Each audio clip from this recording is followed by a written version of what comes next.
नमस्कार, good morning, सुप्रभात। Education factory के ऑनलाइन प्लेटफॉर्म पे आप सबका स्वागत है और आशा करता हूं आप सब अच्छे होंगे और आपकी स्टडी भी अच्छी चल रही होगी। तो आज हम डिस्कस करने वाले हैं 20 जनवरी 2025 की कुछ महत्वपूर्ण समसामयिक घटनाएं जो आपके एग्जाम की दृष्टि से काफी महत्वपूर्ण रहने वाली है। तो अगर आप इस चैनल पे नए हो तो चैनल को जरूर सब्सक्राइब करना। आप हमारा टेलीग्राम ग्रुप ज्वाइन कर सकते हो, प्ले स्टोर से ऐप भी डाउनलोड कर सकते हो। उन सबका लिंक आपको वीडियो के डिस्क्रिप्शन में मिलेगा। तो डिस्कशन स्टार्ट करते हैं और मेरे साथ आखिर तक जुड़े रहना और देखते हैं आज की वो कौन कौन सी महत्वपूर्ण घटनाएं हैं जो आपके लिए काफी इंपॉर्टेंट होने वाली है। चाहे आप कोई सा भी एग्जाम दो, स्टेट का दो, चाहे सेंट्रल का दो, रेलवे का दो, एसएससी का दो, हर एक एग्जाम में आपको क्वेश्चन देखने को मिलेगा। अगर आपको इनकी पीडीएफ चाहिए तो टेलीग्राम ग्रुप में जाए, वहां ऑलरेडी हम सेंड कर देते हैं, वहां आपको पीडीएफ मिलेगी। तो आज का हमारा फर्स्ट क्वेश्चन कौन सा है? हाल ही में भारत की राष्ट्रपति द्रौपदी मुर्मू और सिंगापुर के राष्ट्रपति थर्मन ने संयुक्त लोगों का अनावरण अपनी किस राजनयिक वर्षगांठ पर किया है? अभी हाल ही में भारत की राष्ट्रपति द्रौपदी मुर्मू जी और जो सिंगापुर के राष्ट्रपति है, इन दोनों देशों के राष्ट्रपतियों ने मिलकर एक जो अपनी जो वर्षगांठ आ रही है, जो राजनीतिक वर्षगांठ है या राजनीतिक वर्षगांठ की बात करूं या जो इंटरनेशनल रिलेशन है इन दोनों के बीच में कितने साल हो गए, इनको रखते हुए इसकी जो वर्षगांठ है, इस एनिवर्सरी पे संयुक्त लोगों का अनावरण करके एक स्कीम स्टार्ट की है। तो कौन सी वर्षगांठ है? तो ये कौन सी बेटा? 60वीं। कौन सी वर्षगांठ है? 60वीं वर्षगांठ पे ये कार्यक्रम किया है। ठीक है, किस किसने किया है? भारत प्लस सिंगापुर ने किया है। भारत प्लस सिंगापुर ने ये किया है। अब वो भारत और सिंगापुर के बीच में एक बहुत ही फेमस युद्ध अभ्यास होता है, वो कौन सा है? कौन सा है? सिम्बेक्स। कौन सा बेटा? सिम्बेक्स नाम से एक भारत और सिंगापुर के बीच में क्या है? एक युद्ध अभ्यास होता है। यह भी आपको याद रखना है। ठीक है, यह भी आपको याद होना चाहिए। इन दोनों देशों के बीच में एक ये युद्ध अभ्यास किया जाता है। अब आपसे पूछे सिंगापुर की राजधानी क्या है, तो मैं राजधानी की बात करूं सिंगापुर की, तो उनकी राजधानी क्या है? Singapore city. क्या है बेटा? सिंगापुर सिटी राजधानी, या सिंगापुर शहर बोल सकते हैं, या सिंगापुर सिटी इसकी राजधानी है। इसकी मुद्रा की बात करें, यहाँ क्या पैसा कौन सा चलता है, मुद्रा कौन सा चलता है? तो यहाँ सिंगापुरी डॉलर चलता है। सिंगापुरी डॉलर यहाँ पे यहाँ की मुद्रा है। ठीक है, तो ये सारी जानकारी भी आपको पता होनी चाहिए। एग्जाम में कैसा भी क्वेश्चन आए और आपको आना चाहिए, ऐसा ना हो कि हमें आता नहीं। तो ऑप्शन बी हमारा राइट आंसर होने वाला। Option B is the right answer. अब इसके बारे में थोड़ी सी चर्चा देखते हैं। ये भारत के राष्ट्रपति है, ये सिंगापुर के राष्ट्रपति है, और इनके बारे में बात करें तो इनके बीच में अभी कौन सा समझौता हुआ है बेटा? किस चीज का समझौता हुआ है उसकी बात करते हैं। ठीक है, उस समझौते की मैं बात करूं तो एक मिनट, ये थोड़ा सा नाम चेंज करता हूं मैं, यहाँ पे थोड़ी गलती है, 1 सेकेंड। ठीक है, यहाँ पे क्या लिखना है? थर्मन लिखना है। क्या बेटा? तय करना है। ठीक है, थर्मन। भारत की राष्ट्रपति द्रौपदी मुर्मू और सिंगापुर के राष्ट्रपति थर्मन ने दोनों देशों के बीच राजनीतिक संबंधों की 60वीं वर्षगांठ के अवसर पर, कौन सी 60वीं वर्षगांठ के अवसर पर संयुक्त लोगों का अनावरण किया है, जिसमें भारत का राष्ट्रीय फूल कमल, भारत का इसमें क्या था? राष्ट्रीय फूल कमल था, और सिंगापुर का फूल क्या था? आर्किड शामिल है। क्या? सिंगापुर का आर्किड शामिल है। सिंगापुर की तरफ से आर्किड और हमारी तरफ से कमल शामिल था। यह दोनों देशों के स्थायी मित्रता और साझी मूल्यों का प्रतीक है। मतलब दोनों देशों का इंटरनेशनल रिलेशन है, उसको मजबूत करने के, एक नेक्स्ट लेवल पे ले जाने के लिए, दोनों के बीच में ट्रेड को बढ़ाने के लिए और इंटरनेशनल अच्छे लेवल पे ले जाने के लिए कार्यक्रम है स्टार्ट किया गया। कौन सी? 60वीं वर्षगांठ पे। चलते हैं सेकंड क्वेश्चन पे। अभी हाल ही में एक पांच दुर्लभ कीटभक्षी पौधे यूट्रिकुलेरिया नामक कहां पाया गया है? मतलब कीटभक्षी पौधे पाए गए, उनकी प्रजाति कौन सी है बेटा? यूट्रिकुलेरिया। कौन सी प्रजाति के?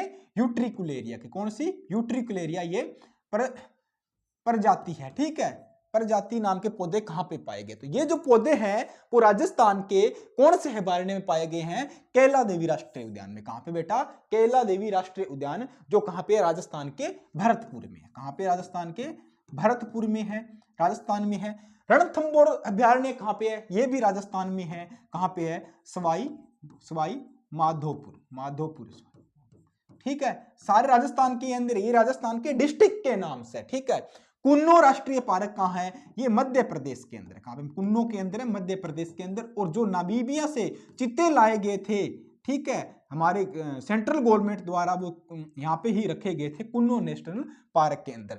पश्चिमी घाट पर्वत क्या है? जैसे कि ये भारत का हिस्सा है साउथ वाला, तो यहां से जो महाराष्ट्र से लेके, कहां से बेटा? महाराष्ट्र से लेके, और जो तमिलनाडु है, जो कन्याकुमारी है, यहां तक का जो ये घाट वाला एरिया है, पर्वतीय पठारी एरिया है, इसको क्या बोलते हैं? पश्चिमी घाट पर्वत बोलते हैं। क्या बेटा? उसको क्या बोलते हैं? पश्चिमी घाट पर्वत बोलते हैं, ठीक है। तो ये भी आपको पता होना चाहिए। पश्चिमी घाट पर्वत कौन सा है? महाराष्ट्र से लेकर तमिलनाडु कन्याकुमारी वाला जो घाट का वो एरिया है, पर्वतीय एरिया है, इसको हम पश्चिमी घाट पर्वत बोलते हैं। और कहां पे ये प्रजाति पाई गई है? तो केवलादेव राष्ट्रीय उद्यान है, भरतपुर राजस्थान में पाई गई है। हर एक चीज आपको पता होनी चाहिए, एग्जाम में कैसा भी क्वेश्चन आए और आपका सही होना चाहिए। राजस्थान के केवलादेव राष्ट्रीय उद्यान में दुर्लभ कीट भक्षी पौधों की यूट्रिकुलेरिया, कौन सी बेटा? यूट्रिकुलेरिया पौधा पाया गया, बड़ी संख्या में पाए गए हैं। इनका मतलब क्या होता है? ये वहां जो पर्यावरण है हमारा, जो इन्वायरमेंट है, इसको बैलेंस करने का काम करते हैं। अब इसको बैलेंस कैसे करेंगे? पर्यावरण संतुलन को बनाए रखते हैं। किस तरह? और जैव विविधताओं को बढ़ावा देते हैं। जो बायोडाइवर्सिटी है, इसको बढ़ाने का ये काम करते हैं। ब्लेडर वोट्स भी कहा जाता है, यह दुनिया की में भर में पाए जाते हैं। यूट्रिकुलेरिया के फूल स्पेंड्रेगन और आर्किड जैसे होते हैं, और यह छोटे जीवों के ब्लेडर जाल से पकड़ता है। मतलब जो छोटे जीव है, इनको क्या करते हैं? छोटे कीड़ों का शिकार करता है।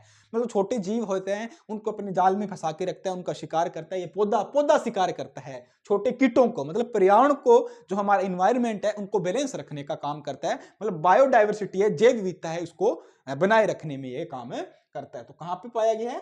केवलादेव उद्यान में, ठीक है। जो कहां पे बेटा? जो हमारा कहां पे है?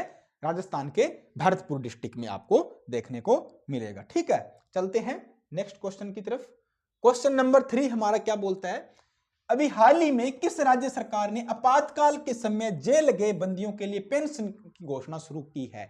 तो आपको पता है हमारे देश में आपातकाल कब लगा था? आपातकाल की बात करूं तो आपातकाल कब लगा था? 1975 से लेके बेटा 1977 के बीच में आपातकाल लगा था, ठीक है।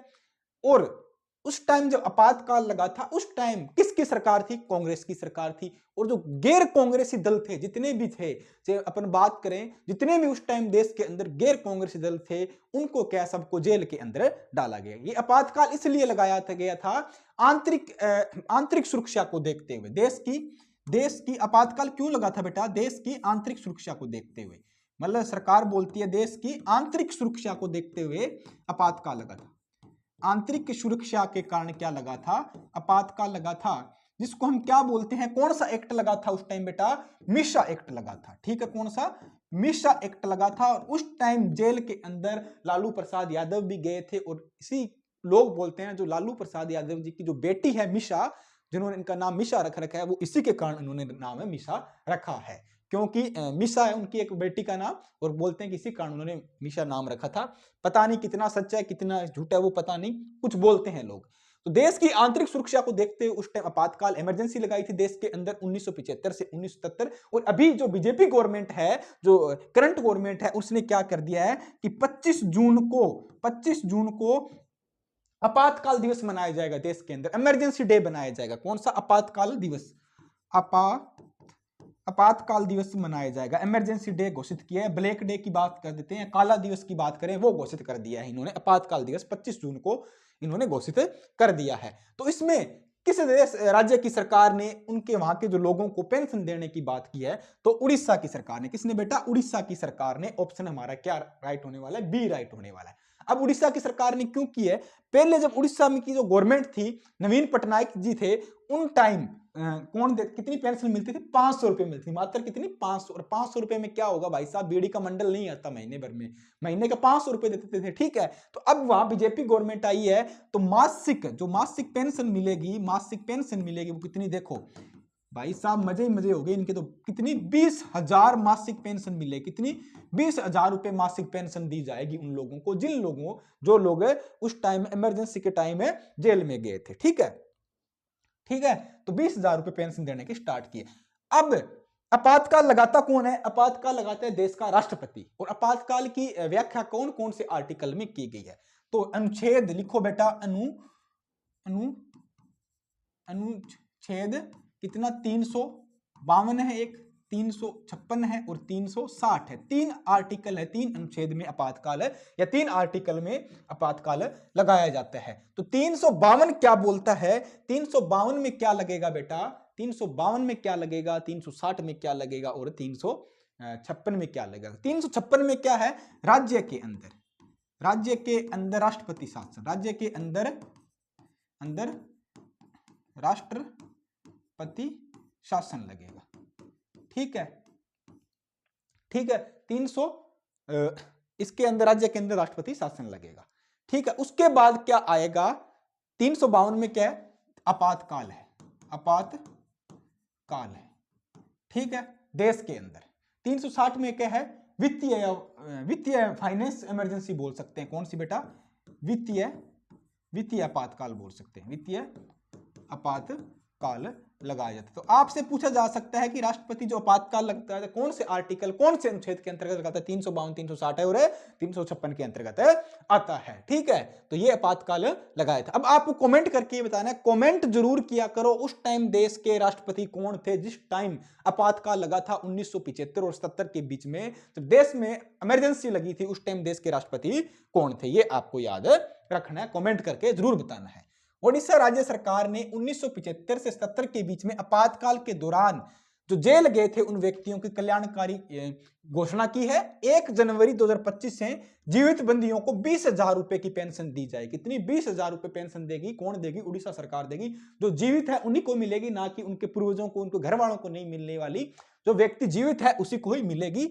चिकित्सा कवरेज भी है इसमें, अन्य लाभ भी दिए जाएंगे। यह योजना आंतरिक सुरक्षा रखरखाव अधिनियम मिसा के तहत कैद हुए व्यक्तियों के सम्मान को सहायता प्रदान की जाएगी। उस टाइम कौन सा एक्ट लगा था? मिसा लगा था। आंतरिक सुरक्षा को देखते हुए आपातकाल लगा और उसके कारण जो जेल गए उनको ही 20,000 रुपए मिलने वाले हैं। ठीक है भैया, तो टाइम का कोई भरोसा नहीं है, कभी भी किसी का टाइम बदल सकता है। देखो अब इनकी गवर्नमेंट आई है तो इन्होंने क्या और ना तो यही स्कीम स्टार्ट कर देते हैं, जो लोग जिस टाइम इमरजेंसी में जेल गए उनको पेंशन दे दो। ठीक है, तो कभी भी कुछ भी हो सकता है। क्वेश्चन नंबर 4, भारत सरकार ने स्टार्टअप इंडिया पहल कब शुरू की? तो भारत सरकार ने एक स्टार्टअप इंडिया पहल शुरू की थी। इसमें जो हमारी काफी तरह की पहल स्टार्ट की गई थी, मेक इन इंडिया हो गई, स्टार्टअप इंडिया हो गई, इस तरह की बहुत सारी योजनाएं शुरू की गई थी। तो इसमें क्या है कि जो भारत की इकोनॉमी है, भारत की अर्थव्यवस्था है, इसको बढ़ावा देने के लिए ये शुरू की गई थी। कौन सी बेटा? Startup India. तो ये जो स्टार्टअप इंडिया है ये कब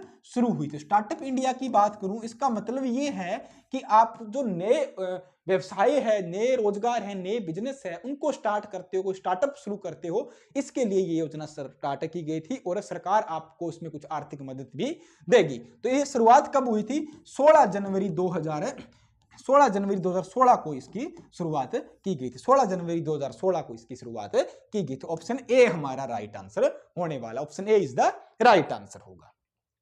अब थोड़ा देखते हैं इसके बारे में।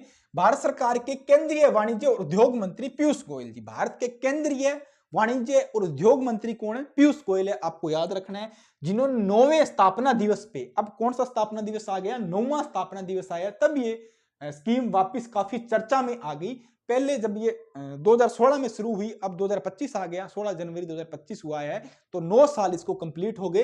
तो इसमें क्या इंप्रूव फुटबैक और भारत स्टार्टअप चैलेंज लॉन्च किया है। इस टाइम इन्होंने क्या एक प्लेटफॉर्म लॉन्च किया है, इंप्रूव फुटबैक और भारत स्टार्टअप लॉन्च किया है। इंप्रूव फुटबैक एक डिजिटल प्लेटफॉर्म है जो भारतीय स्टार्टअप के सामाजिक और आर्थिक प्रभाव को प्रदर्शित करेगा। ये क्या एक डिजिटल प्लेटफॉर्म है, जो व्यक्ति स्टार्टअप करना चाहता है, बिजनेस करना चाहता है कोई नया, तो उसकी सामाजिक और आर्थिक गतिविधियां हैं, उसके प्रभाव को क्या करेगा? ये प्रदर्शित करेगा। भारत स्टार्टअप ग्रेड चैलेंज 20 बड़ी कंपनियों के साथ मिलकर समाधान खोजने का अवसर प्रदान करेगा और उनके साथ 20 जो बड़ी कंपनियां हैं वो मिलकर भी इस पे काम करने वाली है। ठीक है, तो आपको याद रखना है कि भारत स्टार्टअप दिवस कब स्टार्ट हुआ, इंडिया स्टार्टअप दिवस कब स्टार्ट हुआ, तो 16 जनवरी 2016 को स्टार्ट हुआ था। क्वेश्चन नंबर 5 की बात करते हैं। भारत का स्पेस पोर्ट कहां स्थित है? भारत का स्पेस पोर्ट कहां स्थित है? तो मैं भारत के स्पेस पोर्ट की बात करूं, मतलब जहां से इसरो अपने जो स्पेस के अंदर जो अंतरिक्ष लॉन्च करता है, अंतरिक्ष के अंदर जो अपने जो यान लॉन्च करता है, जो उपग्रह लॉन्च करता है, वो सेंटर कहां पे बनने जा रहा है? तो पहले इसरो की बात करते हैं। इसरो की स्थापना कब हुई थी? इसरो की स्थापना 15 अगस्त कब है? 15 अगस्त 1969 को इसरो की स्थापना हुई थी। इसके अध्यक्ष कौन बने हैं? अभी बने हैं बेटा नए अध्यक्ष। कौन बने हैं? इसरो के नए अध्यक्ष बने वी नारायण। नारायण नारायण वी नारायण इसके नए अध्यक्ष बने हैं। ठीक है, तो इसरो का क्या है, ये कौन सा स्पेस पोर्ट बनने जा रहा है? ये तीसरा स्पेस पोर्ट बनने जा रहा है। पहला कौन सा है बेटा? सतीश धवन। पहला कौन सा है? पहला हमारा सतीश धवन स्पेस सेंटर बन रहा है। कौन सा? सतीश धवन जो स्पेस सेंटर बना है, सतीश धवन कौन सा स्पेस सेंटर बना है या पोर्ट बना है, वो कहां पे बना हुआ है? वो आंध्र प्रदेश, ठीक है, श्रीहरिकोटा आंध्र प्रदेश के अंदर बना है। कहां पे? एपी, आंध्र प्रदेश के अंदर बना है।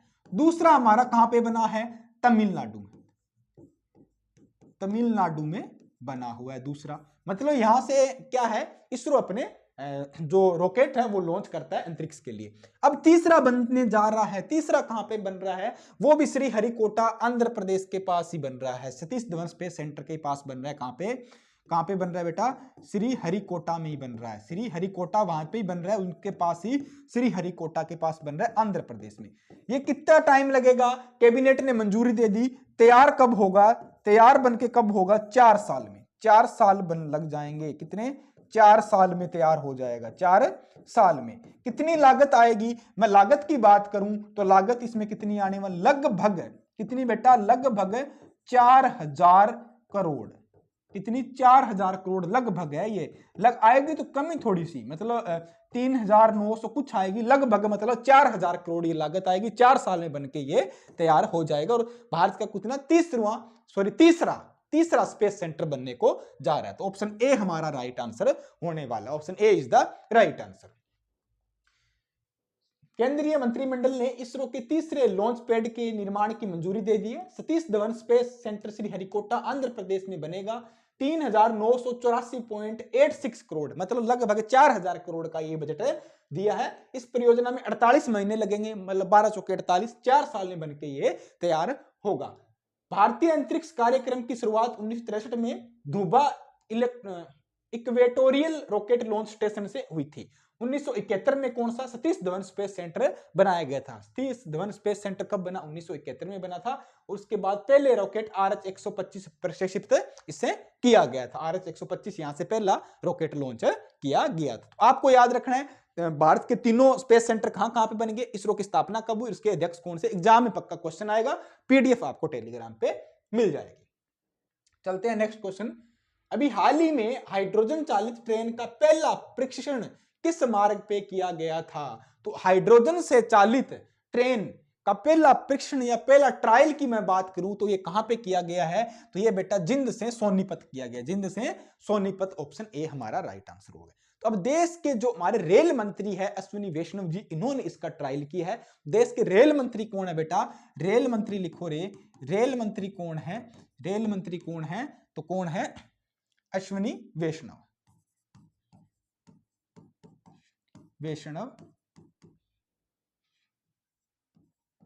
ये क्या है? देश के रेल मंत्री अश्विनी वैष्णव। सोनीपत और जिंद कहां आता है? हरियाणा में। कहां आता है? हरियाणा में आता है। ये भी याद, हरियाणा। ठीक है, क्वेश्चन कैसा भी आ सकता है, किस राज्य में किया गया, ऐसा भी क्वेश्चन आ सकता है। अगर डिस्ट्रिक्ट का नाम ना दिया हो तो ऐसे भी आ सकता है। तो कहां पे किया है? हरियाणा में किया। ऑप्शन ए हमारा राइट आंसर होने वाला है। एक भारत ने कुछ टाइम पहले भारत के अंदर रेलवे की सुरक्षा के लिए कवच लॉन्च किया गया था। कि रेल जो एक्सीडेंट, दुर्घटना से सुरक्षा के लिए, किसके लिए बेटा? दुर्घटना सुरक्षा के लिए रेलवे ने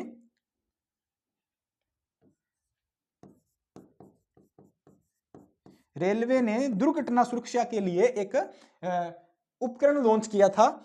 वो इसका नाम क्या था? कवच। कवच का मतलब क्या है ये याद रखना। कवच क्या है, एग्जाम में ऐसा क्वेश्चन आ सकता है। तो रेलवे के जो इंजन है उनके आगे कवच लगा दिया जाएगा और आमने सामने से अगर बाई चांस गलती से दो ट्रेनें आ जाती है तो एक फिक्स डिस्टेंस दूरी पे ऑटोमेटिक ब्रेक लगना स्टार्ट हो जाएंगे। मतलब इनकी दुर्घटना को कम करने के लिए, रोकने के लिए कवच उपकरण लॉन्च किया गया था। तो ये भी आपको याद रखना है। एग्जाम में भी क्वेश्चन काफी बार आया कि कवच क्या है, कवच का किससे संबंधित है, रेलवे से है, जहाज से है, बस से है, तो आपको याद रखना है रेलवे से है। रेल मंत्री अश्विनी वैष्णव ने 18वें प्रवासी भारतीय दिवस पे भारतीय रेलवे द्वारा विकसित विश्व सबसे शक्तिशाली हाइड्रोजन इंजन चालित ट्रेन इंजन का घोषणा की है। यह इंजन 1200 हॉर्स पावर उत्पन्न करे। कितना? 1200 हॉर्स पावर का ये इंजन है। किसने की है? देश के रेल मंत्री 18वें प्रवासी भारतीय दिवस पे इसकी घोषणा की है। जो अन्य देशों के 500 या 600 हॉर्स पावर इंजनों से अधिक है। कई देशों से ये ज्यादा अधिक शक्तिशाली है, 1200 हॉर्स पावर का है, बाकी देशों के 500 से 600 ही हॉर्स पावर के होते हैं। हाइड्रोजन ट्रेन का पहला परीक्षण हरियाणा के जिंद सोनीपत मार्ग पे होगा। स्वदेशी तकनीक से निर्मित यह इंजन भारत की तकनीकी आत्मनिर्भरता और हरित ऊर्जा के संसाधनों को नेतृत्व को दर्शाएगा। मतलब ये भारत मेड इन इंडिया ही है, भारत से बना हुआ है और स्वदेशी है और ग्रीन एनर्जी पे आधारित होगा क्योंकि हाइड्रोजन से चलने वाला इंजन होगा। तो याद रखना है कहां पे हो रहा है? जिंद और हरियाणा। हरियाणा के अंदर जिंद और सोनीपत के बीच का जो मार्ग है वहां पे इसका ट्रायल किया जाएगा, घोषणा हो चुकी है। संचार साथी ऐप किसने लॉन्च किया है? संचार साथी ऐप क्या है बेटा? संचार साथी ऐप की मैं बात करूं, संचार साथी ऐप की बात करूं तो ये किसके द्वारा लॉन्च किया गया है और क्यों लॉन्च किया गया? संचार साथी पहले क्या था? एक पोर्टल था। अब क्या ये ऐप हो गया? ऐप का मतलब क्या होता है? ये आप अपने एंड्रॉइड फोन हो गया या कोई सा भी फोन हो गया, स्मार्टफोन हो गया कोई सा भी, या आपका लैपटॉप हो गया, टैबलेट हो गया, इसमें आप ऐप के रूप में डाउनलोड कर सकते हो। पोर्टल का मतलब होता है कि वेबसाइट होती है, सिर्फ आप उसको वेबसाइट खोल पाते हो और ये क्या है? ऐप है, इसको आप अपने फोन में डाउनलोड कर सकते हो। अब संचार साथी ऐप लॉन्च हो गया।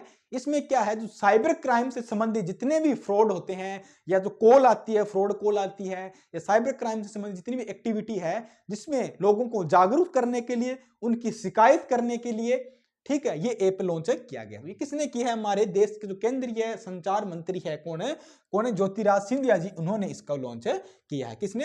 ज्योतिराज सिंधिया जी ने इसको लॉन्च किया है। ठीक है, जो देश के केंद्रीय संचार मंत्री है। मतलब साइबर क्राइम सुरक्षा। ठीक है, लिखो साइबर क्राइम या फ्रॉड कॉल हो गया, या इनसे बचने के लिए ये शुरू किया गया। साइबर क्राइम या फ्रॉड कॉल से बचने के लिए ये शुरू किया। उनका निपटारा होगा, उनकी शिकायत भी आप कर सकते हो। दूरसंचार विभाग ने संचार साथी ऐप को लॉन्च किया है। बता दें कि संचार साथी पहले तक एक पोर्टल की शक्ल में देश भर में मौजूद था। पहले क्या था? एक पोर्टल था, मतलब एक साइट ही थी। अब क्या ये ऐप भी लॉन्च हो गया जिससे कोई भी अपने लैपटॉप, डेस्कटॉप या मोबाइल फोन में इस्तेमाल कर सकता है।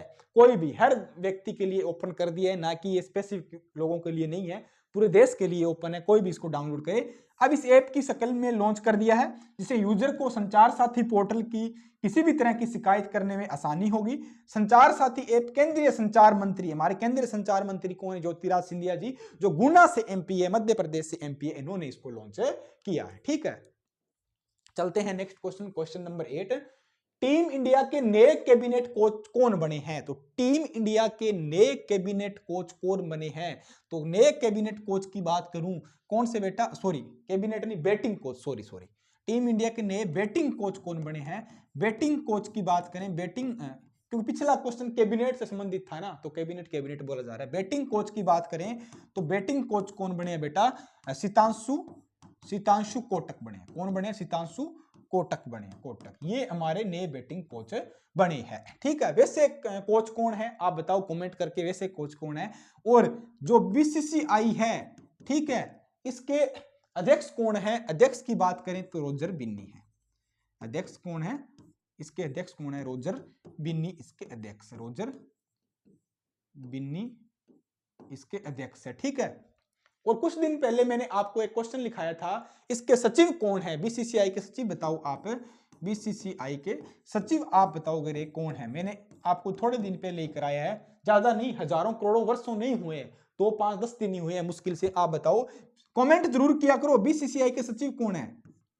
देखो कमेंट करोगे तो क्या होगा कि आपको पता लगेगा आपकी तैयारी कितनी है। बीसीसीआई सचिव बताओ, इसका मुख्यालय कहां है? मुंबई वानखेड़े स्टेडियम में इसका मुख्यालय, लिख लेना, मुंबई वानखेड़े स्टेडियम में बीसीसीआई का मुख्यालय। और जैसा क्या है, आईसीसी के अध्यक्ष है, जैसा क्या है, आईसीसी के अध्यक्ष है। तो ऑप्शन क्या होगा? सी हमारा राइट आंसर होने वाला, option C is the right answer होगा।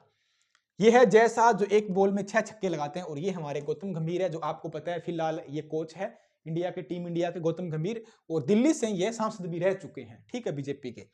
सितांशु कोटक को टीम इंडिया का बैटिंग कोच बनाया गया है। वह पूर्व कप्तान विराट कोहली, मौजूदा कप्तान रोहित शर्मा जैसे सीनियर बल्लेबाजों के साथ करीबी से काम करेंगे। उनकी जिम्मेदारी है कि जल्दी से जल्दी टीम इंडिया को बैटिंग के अंदर फिलहाल जैसे जो अच्छा परफॉर्मेंस करे, जल्दी से जल्दी इनके लिए, इनको बैटिंग के लिए जिम्मेदारी दी गई, मतलब बैटिंग के कोच बनाए गए, सभी खिलाड़ियों को बैटिंग की जिम्मेदारी देनी है। जैसा है और ये गौतम गंभीर है, और ये हमारे क्या है, टीम इंडिया के मुख्य कोच है, जैसा कि आईसीसी के अध्यक्ष है, ये भी याद रखना। और आईसीसी का मुख्यालय कहां है? दुबई के अंदर है। कहां पे बेटा? दुबई के अंदर है, ठीक है। क्वेश्चन नंबर 9, राष्ट्रीय विज्ञान ड्रामा महोत्सव 2024-25 का आयोजन कहां किया जाएगा? तो राष्ट्रीय ड्रामा विज्ञान महोत्सव की बात करूं, 2024-25 का आयोजन कहां पे होगा? राष्ट्रीय विज्ञान ड्रामा महोत्सव, ड्रामा, ठीक है, राष्ट्रीय विज्ञान ड्रामा महोत्सव, ठीक है। ड्रामा महोत्सव कहां पे होगा? 2025 वाला महोत्सव, 2025 वाला कहां पे होगा, ये पूछा जा रहा है। तो अब की बार ये आयोजित कहां पे किया जा रहा है? नई दिल्ली के, ठीक है। कब से शुरू हुआ था? वैसे ये 2023 से शुरू हुआ था। 24 वाला कहां पे हुआ था? 24 वाला भी याद रख लो रे, मुंबई के अंदर हुआ। कहां पे? मुंबई के अंदर हुआ था। 24 वाला मुंबई के अंदर हुआ, 25 वाला दिल्ली के अंदर आयोजित किया जा रहा है। ऑप्शन सी हमारा राइट आंसर होने वाला है। यह क्यों किया जा रहा है? इसके अंदर जो साइंस से जुड़े हुए लोग हो गए, कवि लोग हो गए, एक्ट्रेस लोग हो गए, इन सबको बुलाया जाएगा और उस पर बातचीत की जाएगी। एक नए भारत की, नए उद्योग की बात होने वाली है। मतलब क्या है कि जो क्षेत्रीय कल्चरल हो गया, या जो हमारी जो सांस्कृतिक प्रोग्राम हो गया, इन सब पे केंद्रित या इन सब पे ध्यान किया जाए, इन सब चीजों को बढ़ावा दिया जाए, इसके लिए शुरू किया गया। राज्य इकाई केंद्र शासित प्रदेश स्तर के विज्ञान नाटक प्रतियोगिता अक्टूबर 2023 में, 2023 का जो पहला सप्ताह था 2023 में शुरू हुई थी। अब क्या है, फिर 2023 में शुरू होने के बाद 2025 में कहा हुआ नेहरू विज्ञान केंद्र, सॉरी 24 वाला कहा हुआ नेहरू विज्ञान केंद्र मुंबई में हुआ, और 25 वाला कहां पे हो रहा है? दिल्ली के अंदर आयोजित किया जा रहा है, ठीक है। तो ये भी आपको याद रखना है कि राष्ट्रीय विज्ञान ड्रामा केंद्र कहां पे आयोजित होने जा रहा है? नई दिल्ली के अंदर, ठीक है। क्वेश्चन नंबर 10, हाल ही में क्यूस वर्ल्ड फ्यूचर स्किल इंडेक्स में भारत को कौन सा स्थान मिला है? ठीक है, तो क्यूस वर्ल्ड फ्यूचर इंडेक्स के अंदर, फ्यूचर स्किल इंडेक्स के अंदर मैं बात करूं, ठीक है, फ्यूचर स्किल इंडेक्स की बात करें तो भारत को इसमें ओवरऑल कौन सा स्थान मिला है? तो इसके अंदर किसकी बात करें बेटा? क्यूस वर्ल्ड फ्यूचर स्किल इंडेक्स है। मतलब भारत के अंदर रोजगार है, जो स्किल्स है, कितने लोग यहाँ पे स्किल्ड है, इंडेक्स के अंदर भारत को कौन सा स्थान मिला है? तो भारत को ओवरऑल रैंकिंग के अंदर, याद रखना, ओवरऑल रैंक की बात करें तो ओवरऑल रैंक है, मतलब उसमें तो आया भारत का 25वां स्थान। फ्यूचर वर्क की बात करूं मैं, किसकी बेटा? फ्यूचर वर्क की बात करूं, मतलब उसमें भारत की कौन सी है? सेकंड पोजीशन है। बट यहां पे हमने क्या पूछा है? ओवरऑल रैंकिंग की बात की है। ओवरऑल रैंकिंग का ही क्वेश्चन आएगा, तो उसमें भारत का 25वां स्थान है। फर्स्ट नंबर पे कौन है? फर्स्ट पे कौन है बेटा? यूएसए है। और सेकंड पे कौन है? ये भी याद रखना, सेकंड पे कौन है? यूके है, ठीक है। इंग्लैंड सेकंड पे है, लंदन जिसको इंग्लैंड बोलते हैं सेकंड पे, पहले पे कौन से है? यूएसए। इनको ये स्थान है मिला। तो भारत को कौन सा स्थान मिला? जिसको मतलब इसमें सारी बातें हुई है, मतलब 25वां नंबर ओवरऑल में। इकोनॉमी की बात होगी, ट्रांसपोर्टेशन की बात होगी, स्किल्स की बात होगी, रोजगार की बात होगी, कितने लोगों को स्किल है, कितने सेमी स्किल्ड है, इन सब की ओवरऑल रैंकिंग निकालें तो उसमें भारत का 25वां है, और ओनली फ्यूचर वर्क के अंदर भारत को सेकंड स्थान मिला है। जैसे कि आपके 5 सब्जेक्ट होते हैं, किसी में आपके 80 नंबर है, किसी में 50 है, किसी में 75 है और किसी में 90 है, तो ओवरऑल परसेंटेज निकालेंगे तो आपके अलग आएंगे और सब्जेक्ट वाइज परसेंटेज निकालेंगे तो अलग होंगे। तो ये ओवरऑल रैंकिंग में भारत को कितना 25वां स्थान मिला है। प्रधानमंत्री नरेंद्र मोदी ने क्यूस वर्ल्ड फ्यूचर स्किल इंडेक्स में डिजिटल कैश के मामले में भारत ने दूसरा स्थान किया था। मतलब डिजिटल कैश के डिजिटल कौशल मतलब फ्यूचर वर्क या डिजिटल कौशल के अंदर भारत को दूसरा स्थान मिला था, और ओवरऑल रैंकिंग में भारत को कितना 25वां स्थान मिला था। सर्वे में भारत को कितना QS world future skill index के अंदर भारत को दूसरा स्थान मिला, और ओवरऑल रैंकिंग के अंदर भारत को 25वां स्थान मिला था। ठीक है, ये भी आपको याद रखना है। और आज का हमारा last question MCQ, ICC under 19 महिला टी20 विश्व कप 2025 कहां प्रारंभ होने वाला है? तो कौन सा बेटा? आईसीसी, ठीक है, आईसीसी अंडर कौन सा है? अंडर 19 है। अंडर 19 कौन सा है? महिला है, ठीक है, वुमेन्स लीग स्टार्ट हो रही है, महिला है। कौन सा है? टी20 वर्ल्ड कप है, विश्व कप है। विश्व कप 2025 कहां पे होने जा रहा है? तो ये जो होने जा रहा है बेटा 2025 वाला कहां पे होने जा रहा है? मलेशिया के अंदर। कहां पे? मलेशिया में आयोजित किया जाएगा। अब ये कौन सा संस्करण है? दूसरा।